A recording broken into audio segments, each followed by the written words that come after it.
The restaurant was always busy on Friday nights. Tables filled up by 6, and by 7, there was a line out the door.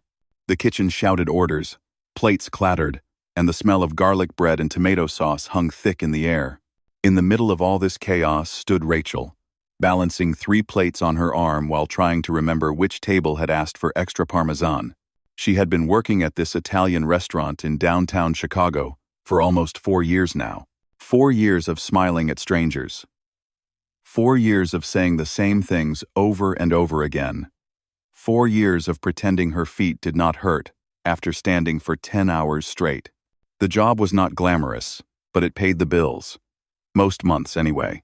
Rachel was 26 years old, and if you asked her coworkers to describe her, they would say she was quiet, reliable, and always willing to pick up extra shifts.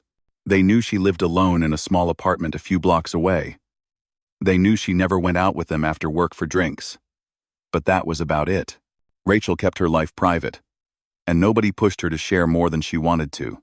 What they did not know was that Rachel had a secret. Every night after her shift ended, usually around midnight, she would walk down 3 blocks to a small church on the corner of Wilson Street. The church was old, with cracked windows and peeling paint. But it had one thing that mattered to Rachel more than anything else in the world. It had a piano. The pastor, a kind man in his 60s named Father Thomas, had noticed Rachel sitting outside the church one night about 2 years ago. She had been staring at the building, looking lost. When he asked if she needed help, she had hesitated for a long moment before asking if the church had a piano. He said yes. She asked if she could play it sometime. He looked at her tired eyes, her worn-out shoes, her server uniform still stained with tomato sauce, and he handed her a spare key. From that night on, Rachel came to the church almost every single night. She would let herself in through the side door, walk through the dark hallway, and sit down at the old upright piano in the corner of the main hall. The instrument was nothing special. Some of the keys stuck, and it had not been tuned in years. But to Rachel, it was everything. She would play until her fingers ached, until the clock on the wall showed 3 in the morning, until the music had emptied out all the things she could not say with words. Then she would walk home in the quiet streets, fall into bed exhausted, and wake up a few hours later to do it all over again. Rachel had learned to play piano when she was just 5 years old. Her mother had been a music teacher back in their small town in Ohio, and she had started giving Rachel lessons almost as soon as she could sit up straight on the bench. By the time Rachel was 10, she was playing pieces that most adults struggled with. By 15, she had won 3 state competitions and had scholarship offers from 2 different music schools. Everyone said she was going to be someone special. Everyone said her talent was a gift. Everyone said the world would hear her name someday. But life does not always care about talent or gifts or what everyone says. When Rachel was 17, her father got sick, really sick. The kind of sick that empties bank accounts and breaks families apart. Her mother quit her teaching job to take care of him full-time. The medical bills piled up like mountains. The scholarship money was not enough to cover everything, and Rachel watched her parents drown in debt while pretending everything was fine. So she made a choice. She dropped out of the music program after just 1 semester. She picked up a job at a grocery store, then another job at a fast food place, then another job at the restaurant where she still worked today. Every paycheck went straight to her parents. Every dream she had ever had got pushed into a box and shoved into the back of her mind. Her father passed away 3 years later. The disease took him slowly, piece by piece, until there was nothing left. Rachel held her mother's hand at the funeral and did not cry. She had already used up all her tears during those long nights at the hospital, sitting by his bed, wishing she could do something, anything, to make it better. After the funeral, her mother moved in with her sister in Florida. She told Rachel to go back to school, to chase her dreams again, to stop wasting her life serving tables. But Rachel could not do it. The guilt was too heavy. The fear was too strong. What if she failed? What if she was not as talented as everyone used to say? What if she gave up everything again and ended up with nothing? So she stayed at the restaurant. She kept her head down. She stopped telling people she used to play piano. It was easier that way. Easier to be nobody than to be somebody who had given up on becoming something. But the music never left her. It lived inside her like a second heartbeat. Always there, always waiting. And every night at that old church, she let it out. She played Chopin and Beethoven and Debussy. She played jazz standards she had learned from old records. She played songs she made up herself. Melodies that came from somewhere deep inside her chest, where the sadness and the hope were all mixed together. Nobody heard her play. Nobody knew about her secret life. And Rachel told herself that was okay. She told herself the music was just for her now, just a private thing that helped her survive. She told herself she did not need an audience or applause or any of the things she used to dream about. But sometimes, in the quiet moments between songs, she would look at her hands on the keys and wonder what her life would have been like if things had been different. She would think about the stages she never stood on, the concerts she never gave, the standing ovations she never received. And for just a second, the wanting would hit her so hard that she could barely breathe. Then she would shake her head, close the piano lid, and walk home in the dark. At the restaurant, nobody noticed anything different about her. She was still the same quiet Rachel who showed up on time and never complained. She still smiled at customers and refilled water glasses and wiped down tables after closing. She still counted her tips at the end of each night and calculated whether she had enough for rent and groceries and the electric bill. But inside, something was starting to shift. She could feel it in the way her heart beat faster when she sat down at the piano. She could feel it in the way the music was getting bigger, louder, more demanding. It was like a voice inside her that had been whispering for years was finally starting to shout. She did not know it yet. But her life was about to change. All those years of secret practice, all those nights of playing alone in the dark, all that talent she had tried so hard to bury, it was all building up to something. And soon, very soon, the world was going to hear Rachel play. She just did not know it yet. For now, she finished her shift, hung up her apron, and walked out into the cold Chicago night. The church was waiting. The piano was waiting. And somewhere in the darkness, her future was waiting too. It was a Tuesday evening in late October when everything changed. The restaurant had been booked for a private event, a big one. Some wealthy family was celebrating their grandfather's 80th birthday, and they had rented out the entire place for the night. The owner had been talking about it for weeks, making sure every detail was perfect. New tablecloths, fresh flowers, the expensive wine glasses that only came out for special occasions. Rachel was not supposed to work that night. She had actually planned to take her first evening off in almost 3 weeks. But then one of the other servers called in sick at the last minute, and the manager begged her to come in. He promised her double tips and first pick of shifts for the next month. Rachel sighed, put on her uniform, and headed to the restaurant. When she arrived, the place looked completely different. Candles flickered on every table. White roses sat in crystal vases. A grand piano had been brought in and placed in the corner near the windows, its black surface shining under the soft lights. Rachel stopped when she saw it. She had never seen a piano that beautiful up close before. It was a Steinway, the kind that cost more than she would make in 10 years of serving tables. She forced herself to look away and got to work. The guests started arriving around 7. There were about 40 of them, all dressed in expensive clothes, all laughing and hugging each other like they had not seen each other in years. The grandfather sat at the head of the longest table, a thin man with white hair and kind eyes. His family surrounded him. 3 generations gathered together to celebrate his life. Rachel moved through the room quietly, pouring water and taking drink orders. She tried not to stare at the piano, but her eyes kept drifting back to it. She wondered, Who was going to play it? She wondered what it would sound like in this room, with its high ceilings and big windows. Around 8 o'clock, the manager started looking worried. He kept checking his phone and pacing near the front door. Rachel overheard him talking to the owner in hushed, panicked tones.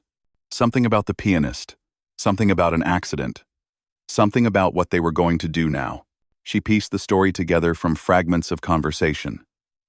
The pianist they had hired, some professional from the symphony, had been in a car accident on his way to the restaurant. He was okay, just some minor injuries, but he was at the hospital and definitely not coming. The family had specifically requested live piano music. It was supposed to be the highlight of the evening, and now there was no one to play. The manager looked like he was going to be sick. The owner kept running his hands through his hair.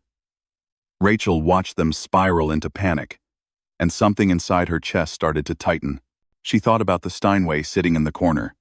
She thought about all those nights at the church, playing until her fingers went numb. She thought about the music living inside her. All that talent she had buried so deep that sometimes she forgot it was there. And before she could talk herself out of it, she walked over to the manager. "I can play," she said quietly. He looked at her like she had spoken in a foreign language. "What?" "The piano. I can play it. I know how." The manager blinked. He had known Rachel for 4 years, and in all that time, she had never mentioned anything about music. She was just Rachel, the quiet server who always showed up on time. The idea that she could play piano seemed almost ridiculous, but he was desperate. The family was expecting music. The owner was breathing down his neck, and Rachel was standing there with a look in her eyes that he had never seen before, something steady and certain and almost fierce. "Are you sure?" he asked. Rachel nodded. Her heart was pounding so hard, she could hear it in her ears. Her hands were shaking, but she nodded. "Okay," the manager said. "Okay, yes. Please. Just, I don't know. Play something nice. Classical or whatever. Can you do that?" Rachel almost laughed. Could she do that? She had been doing that alone in the dark for years. She had been waiting her whole life for someone to ask her that question. She walked across the room toward the piano. Her server's apron was still tied around her waist. Her shoes were the same worn-out flats she had been wearing for months. She looked completely out of place next to that beautiful, gleaming instrument. A few of the guests glanced at her curiously, probably wondering why the waitress was approaching the piano. Rachel sat down on the bench. She placed her hands on the keys, and for one terrible moment, her mind went completely blank. She could not remember a single note of a single song. The fear rose up in her throat like ice water, and she thought she was going to have to stand up and walk away and admit that she had made a horrible mistake. But then she took a breath. She closed her eyes, and she let her fingers remember what her brain had forgotten. The first notes of Chopin's Nocturne in E-flat major floated into the room. It was one of the first pieces her mother had ever taught her, back when she was just a little girl sitting on a phone book to reach the keys. The melody was soft and sad and beautiful, like moonlight on water, like a memory you cannot quite hold on to. The room went quiet. Conversations stopped mid-sentence. Forks paused halfway to mouths. Every single person turned to look at the waitress, sitting at the grand piano, playing like her life depended on it. Rachel did not notice. She was somewhere else now. Somewhere the music had taken her. She finished the Chopin and moved into a Debussy piece, then a Beethoven sonata, then a jazz standard she had learned from an old record in her apartment. The music flowed out of her like water from a broken dam, years and years of secret practice finally finding an audience. The grandfather at the head of the table had tears running down his face. His daughter leaned over and whispered something to him, and he shook his head without taking his eyes off Rachel. He had grown up in a small town in Italy where his mother used to play piano every evening after dinner. He had not heard music like this in 60 years. Rachel played for almost an hour. She did not stop between songs, just let one piece melt into the next, creating a soundtrack for the evening that no hired professional could have matched. Because this was not just technique or training. This was something deeper. This was a woman pouring her entire soul onto those keys, giving voice to all the things she had kept silent for so long. When she finally lifted her hands from the piano, the silence lasted for 3 full seconds. Then, the room exploded into applause. People stood up from their chairs. Someone whistled.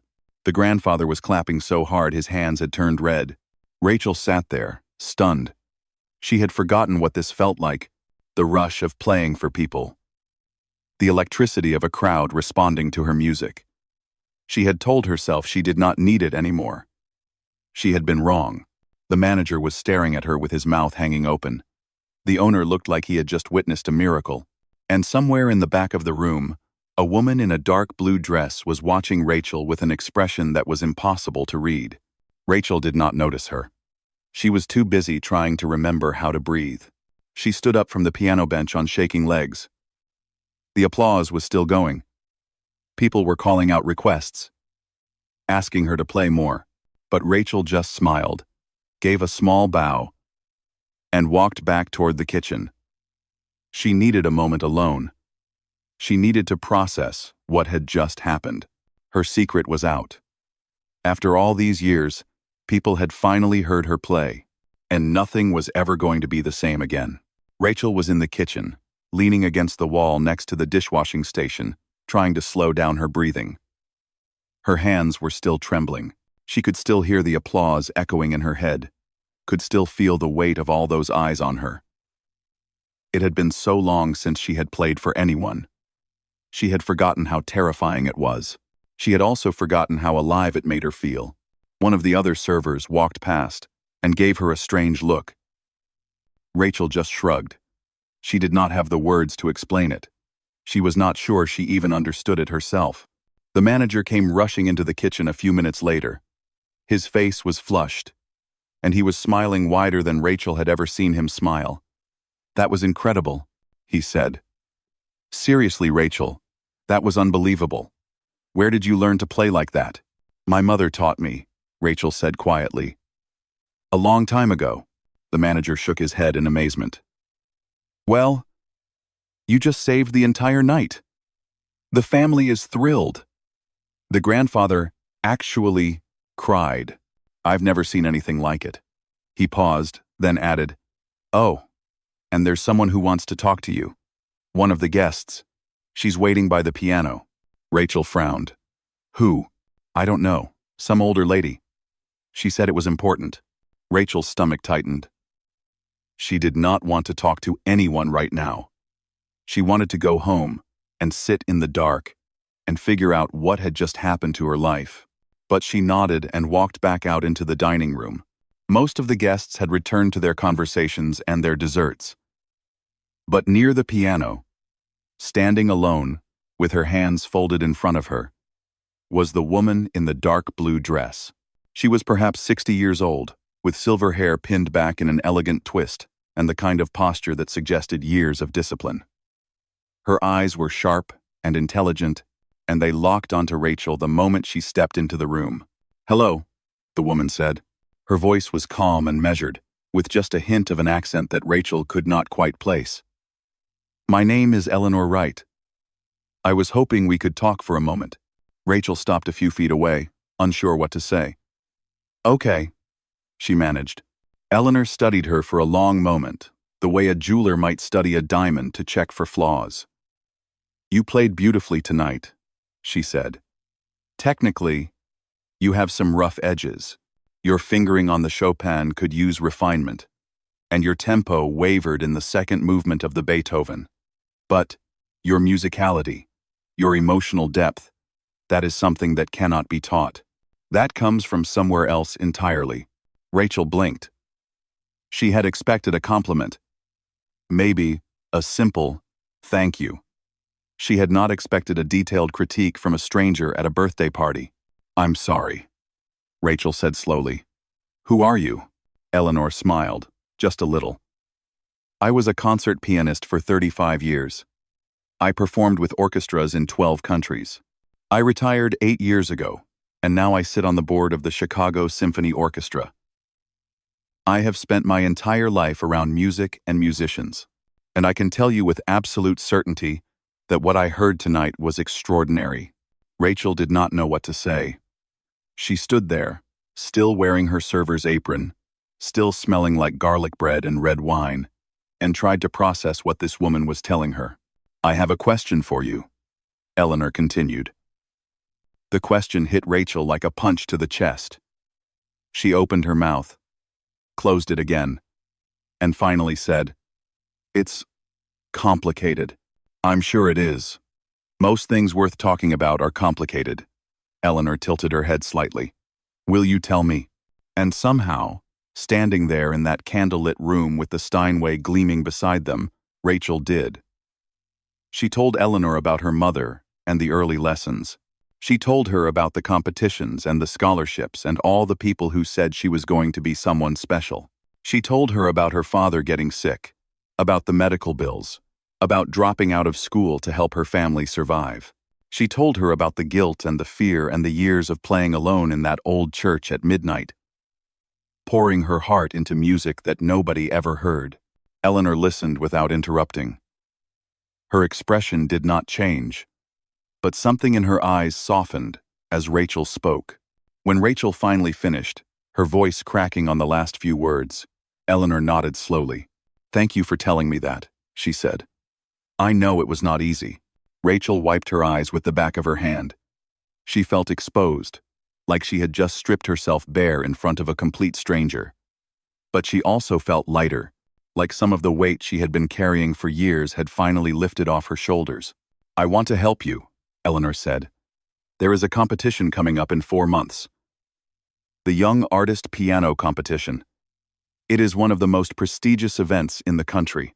Winners have gone on to perform at Carnegie Hall, to sign recording contracts, to build careers that last a lifetime." She paused. "I think you should enter." Rachel almost laughed. "That's impossible. I haven't competed in years. I don't have a teacher. I don't even have a piano. I practice on an old upright in a church basement." "I know," Eleanor said calmly. "That is why I am offering to help you. I will be your teacher. You can practice on my piano, a Steinway, similar to this one. I will prepare you for the competition, and I will sponsor your entry fee." Rachel stared at her.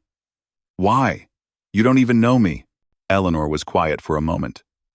When she spoke again, her voice was softer than before.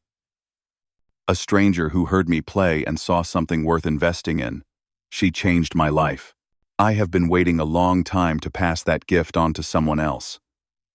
She looked at Rachel with those sharp, intelligent eyes. "I believe you are that someone." Rachel's mind was spinning. This was insane. Things like this did not happen to people like her. Rich strangers did not walk up to waitresses and offer to change their lives.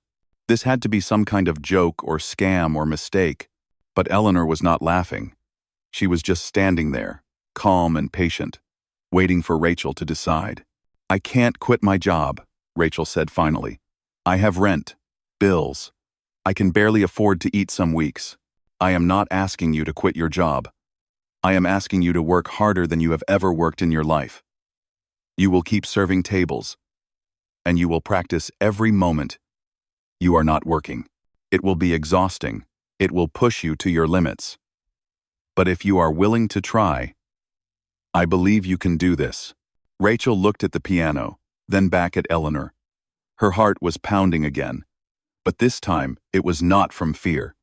It was from something else, something she had not felt in a very long time. Hope. "Okay," she whispered. "I'll try." Eleanor smiled, a real smile this time, warm and genuine. She reached into her purse and pulled out a small white card with her name and address, printed in elegant black letters. "Come to my house tomorrow afternoon at 2 o'clock, she said. "We have a lot of work to do." Rachel took the card with trembling fingers. She looked at it for a long moment, then looked up at Eleanor. "Thank you," she said. "I don't know why you're doing this, but thank you." Eleanor placed a gentle hand on Rachel's shoulder. "Thank me after you win," she said. And then she turned and walked away, disappearing into the crowd of guests like she had never been there at all.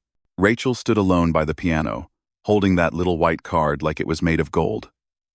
Tomorrow, everything would change. Tomorrow, she would start fighting for her dream again. She was terrified. She was excited. She was ready. The next 4 months were the hardest of Rachel's life. She had thought she understood what hard work meant. She had been wrong.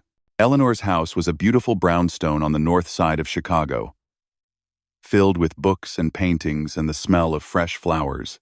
The piano sat in a sunlit room on the second floor, a gorgeous Steinway grand that made the old upright at the church look like a toy. The first time Rachel sat down to play it, she almost cried. The sound was so rich, so full, so alive. She had never played anything like it. End of it. But Eleanor did not let her enjoy the moment for long. Within minutes, she was standing behind Rachel, correcting her posture, adjusting her wrists, pointing out flaws that Rachel had never even noticed. The technique Rachel had taught herself over years of midnight practice was full of bad habits. Her fingering was inconsistent. Her pedaling was sloppy. Her timing drifted when she got emotional. "You have been playing with your heart," Eleanor said on that first day. "That is beautiful. But it is not enough. Now you must learn to play with your mind as well. Feeling without control is just noise. Control without feeling is just mechanics. You need both." And so the work began. Rachel reduced her shifts at the restaurant to 4 nights a week. It was the minimum she could work and still afford her rent and bills. She ate cheap food, skipped dinners when money was tight, and stopped buying anything that was not absolutely necessary. Every penny she saved went toward the competition, toward sheet music, toward the life she was trying to build. Her schedule became brutal. She would wake up at 6 in the morning and take the train to Eleanor's house. She would practice for 5 or 6 hours straight, working on the same passages over and over until her fingers ached and her back screamed for relief. Then she would take the train back downtown, put on her uniform, and work the dinner shift until midnight. By the time she got home, she was so exhausted she could barely stand, but she kept going. Every single day, she kept going. Eleanor was a demanding teacher. She pushed Rachel harder than anyone had ever pushed her before. She made her play the same 4 measures 100 times until they were perfect. She made her analyze every piece note by note, understanding not just how to play it, but why the composer had written it that way. She made her listen to recordings of the great pianists and explain what made them great. "You are not just playing notes," Eleanor told her again and again. "You are telling a story. Every piece has a meaning, a purpose, a soul. Your job is to find that soul and share it with the audience. If you do not understand what you are playing, how can you expect anyone else to feel it?" Rachel had never thought about music this way before. She had always played from instinct, from emotion, from some deep place inside her that she did not fully understand. Learning to combine that instinct with technical precision was like learning to walk all over again. It was frustrating and painful, and sometimes she wanted to throw things across the room. But slowly, week by week, she started to improve. Her fingers became more accurate. Her timing became more steady. The rough edges that Eleanor had noticed on that first night began to smooth out. And underneath all that new technique, her natural gift still burned bright, maybe even brighter than before. The competition repertoire was ambitious.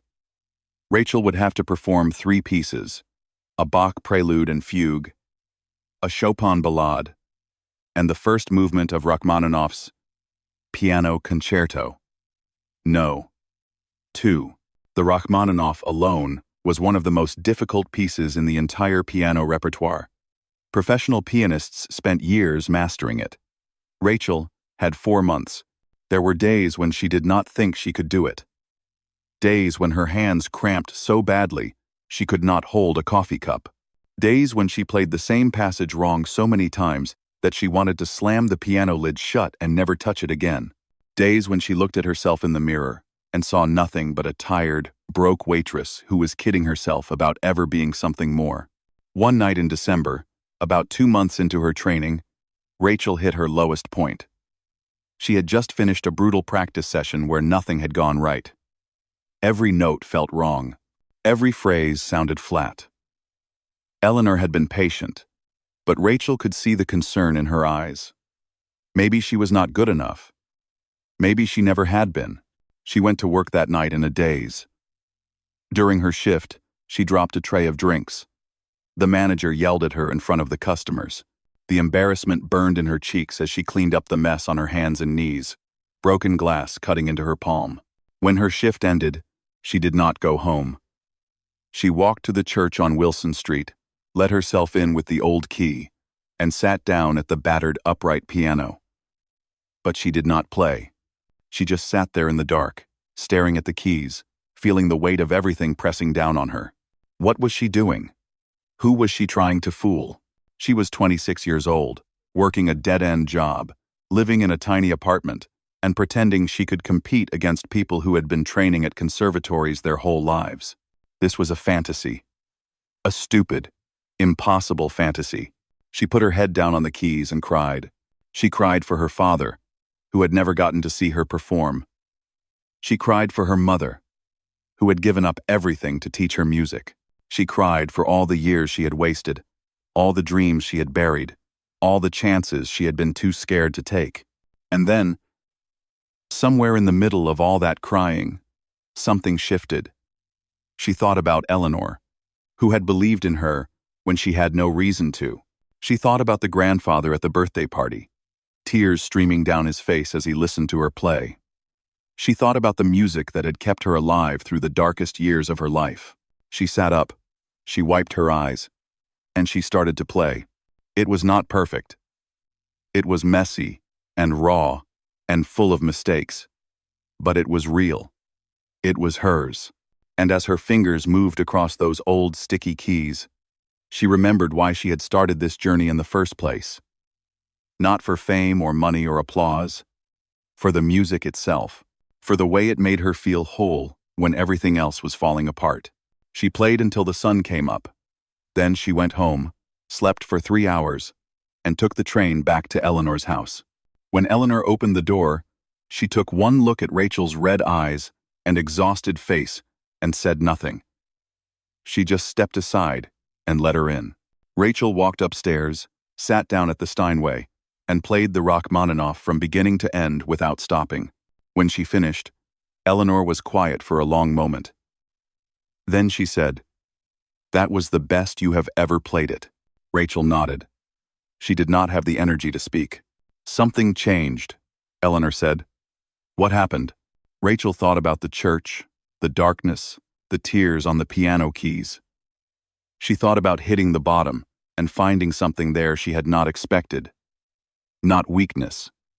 Strength. "I stopped being afraid," she said quietly. Eleanor smiled. It was a small smile, but it meant everything. "Good," she said. "Now we can really begin." From that night on, Rachel practiced with a new kind of fire. She stopped doubting herself. She stopped apologizing for her mistakes. She attacked the music like it owed her something, and slowly, piece by piece, she became the pianist she had always been meant to be. The competition was 6 weeks away. And for the first time, Rachel actually believed she might have a chance. The morning of the competition, Rachel woke up before her alarm. She lay in bed staring at the ceiling of her tiny apartment, listening to the sounds of the city waking up outside her window. Her stomach was tight with nerves. Her hands felt cold even under the blankets.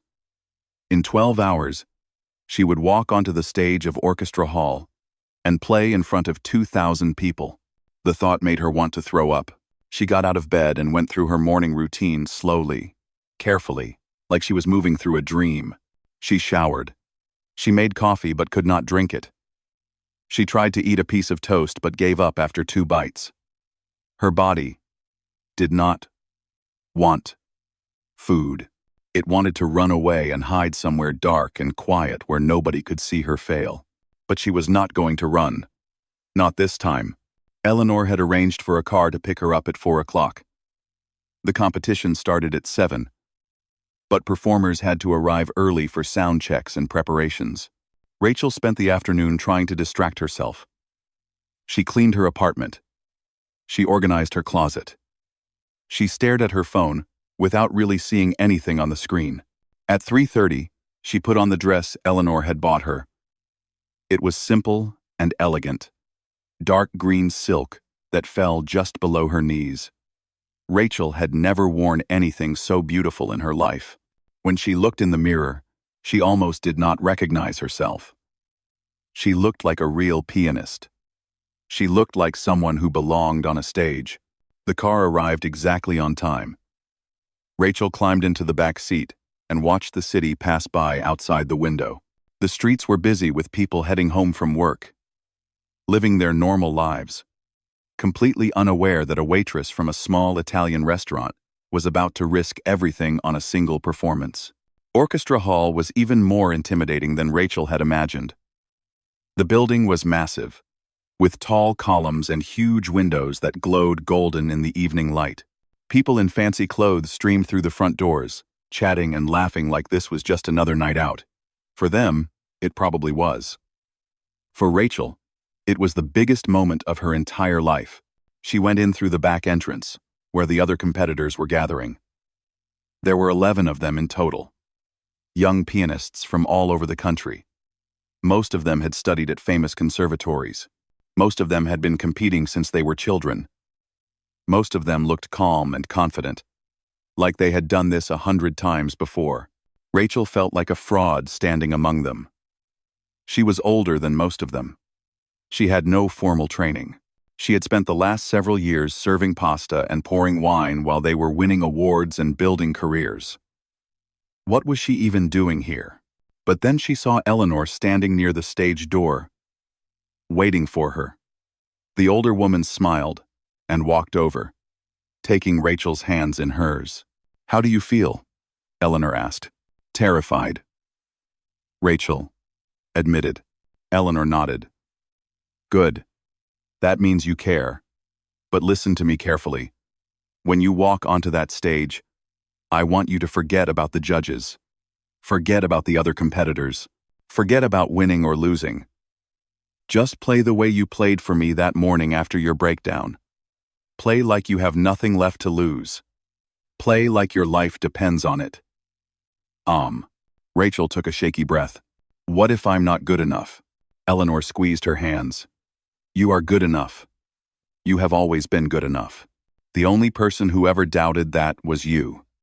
She paused, then added softly, "Your mother would be so proud of you right now." Rachel's eyes filled with tears. She blinked them back and nodded. The competition began at 7 sharp. Rachel was scheduled to perform 8th, which meant she had to sit backstage and listen to 7 other pianists play before it was her turn. Each one was brilliant. Each one made her doubt herself a little more. By the time her name was called, her heart was beating so fast she could barely breathe. She walked onto the stage. The lights were blinding. The audience was a sea of shadows, stretching back into darkness. The piano sat in the center of the stage, gleaming under the spotlights, waiting for her. Rachel crossed the stage on legs that felt like they belonged to someone else. She sat down on the bench. She adjusted the height, just like Eleanor had taught her. She placed her hands on the keys, and she looked out at the audience. That was when she saw them. In the back rows, clustered together in a group, were her co-workers from the restaurant. The manager was there. The busboys were there.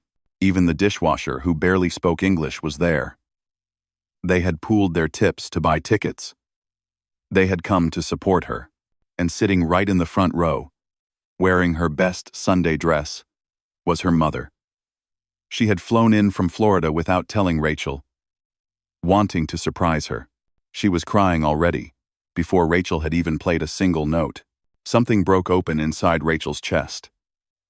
All the fear, all the doubt, all the years of hiding and pretending and being too scared to try, it all melted away. These people believed in her. They had always believed in her. Now it was time to believe in herself. She closed her eyes. She took one deep breath, and she began to play. The Bach came first. Precise and mathematical and beautiful, like a cathedral made of sound. Then, the Chopin, romantic and passionate, full of longing and hope. And finally, the Rachmaninoff, the piece she had struggled with for months. The piece that had broken her down and built her back up again. The music poured out of her like water from a river. Every note was exactly where it needed to be. Every phrase told a piece of her story. She played about her father and the hospital room where she had said goodbye. She played about her mother and those early lessons at the old piano in their living room. She played about the church and the midnight practice sessions and the years of dreaming alone in the dark. She played about struggle and loss and the kind of hope that refuses to die no matter how hard you try to bury it. When the last chord faded into silence, Rachel lifted her hands from the keys. For a moment, the entire hall was completely still. Nobody moved. Nobody breathed. Then the audience exploded. People leaped to their feet. The applause was deafening, rolling over her like thunder, filling every corner of that enormous hall. Her mother was sobbing openly in the front row. Her coworkers were cheering and whistling from the back. Eleanor was standing by the stage door with tears streaming down her face. Clapping harder than anyone, Rachel stood up from the piano bench, her legs shaking, her eyes blurring with tears. She bowed once, twice, 3 times, but the applause would not stop. It kept going and going, wave after wave of sound that washed away every doubt she had ever had about herself. She won first place. The judges said it was the most emotionally powerful performance they had heard in years. The prize included a recording contract, a concert tour in Europe, and a full scholarship to complete her music degree. Everything she had ever dreamed of, handed to her in a single night. But when the reporters asked her what the victory meant, Rachel did not talk about the prizes or the opportunities. She talked about her mother and the gift of those early lessons. She talked about her father and the sacrifice he never got to see pay off. She talked about Eleanor and the kindness of strangers who believe in you when you have forgotten how to believe in yourself. "The piano saved my life," she said. "Now, I hope my music can remind someone else that their dream is worth fighting for. Even when they are tired, even when they are scared, even when they think it is too late. It is never too late." 3 years later, Rachel started a foundation to provide music education to children from struggling families. She never forgot where she came from, and every time she sat down at a piano, whether it was in a concert hall or a tiny church on Wilson Street, she played like her life depended on it, because in a way, it always had.